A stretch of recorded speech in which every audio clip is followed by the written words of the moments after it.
dancing on the pedals, floating up the climbs as if they weren't even there. The pros in the Tour de France make it look easy. Personally, when I see a big climb coming up, I dread it. I start to cramp up and slow down before I've even hit the climb. So how do they do it? Well, I'm going to give you some tips and advice on how to climb like Quintana and munch up those climbs like Froome. But first, let's head over to the GCN app for a poll. Do you think good climbing is down to who you are, or can you train to be the best climber? Head over to the GCN app and vote. Which brings me on to my first point. You simply might not be built like a climber.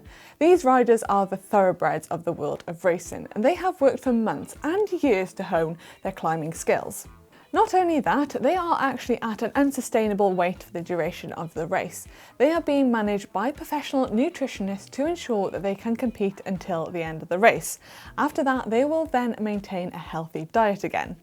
My point being, if you can't climb Ventoux as fast as Froome, don't beat yourself up about it.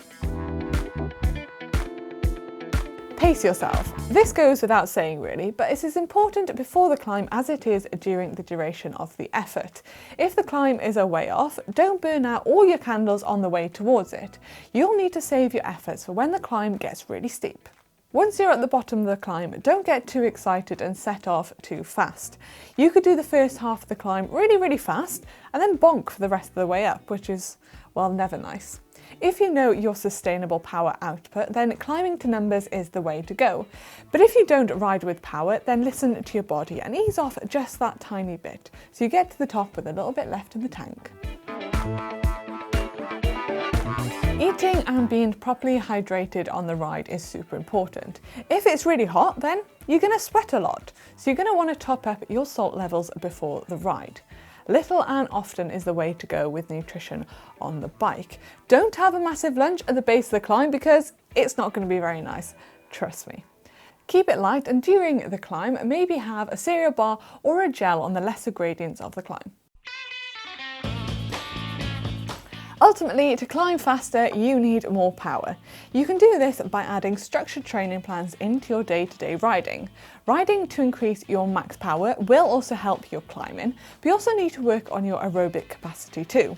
The thing is about climbing is that you need to keep that power transfer consistent. You don't want to be sprinting and then slowing down. We've got loads of videos on the channel on lots of different types of riding, so make sure to check those out. The better you know the climb, the faster you'll be able to ride it.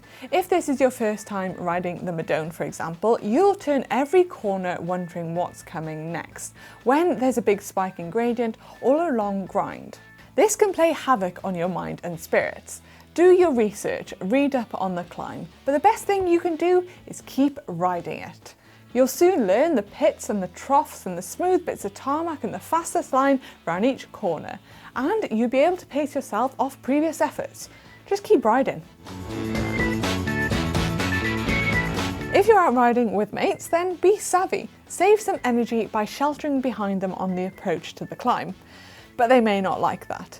But there's a lot less benefit to drafting on the climbs at lower speed. But psychologically, there is a massive benefit to climbing with someone, especially someone of the same fitness as you, or even fitter. You can spur each other on the really hard sections of the climb and sit on their wheel when you need it the most. Cycling camaraderie at its finest.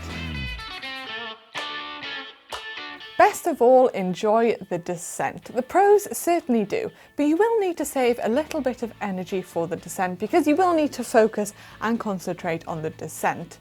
Don't leave it all at the top of the climb. Unless you left your car at the top of the climb, then that's okay. Thanks for joining me on this one. I hope you enjoyed my advice on how to climb like a Tour de France pro. If you did enjoy this video, please give it a big thumbs up, and if you have any advice on climbing that I've missed, please leave them in the comment section below so we can share them with each other.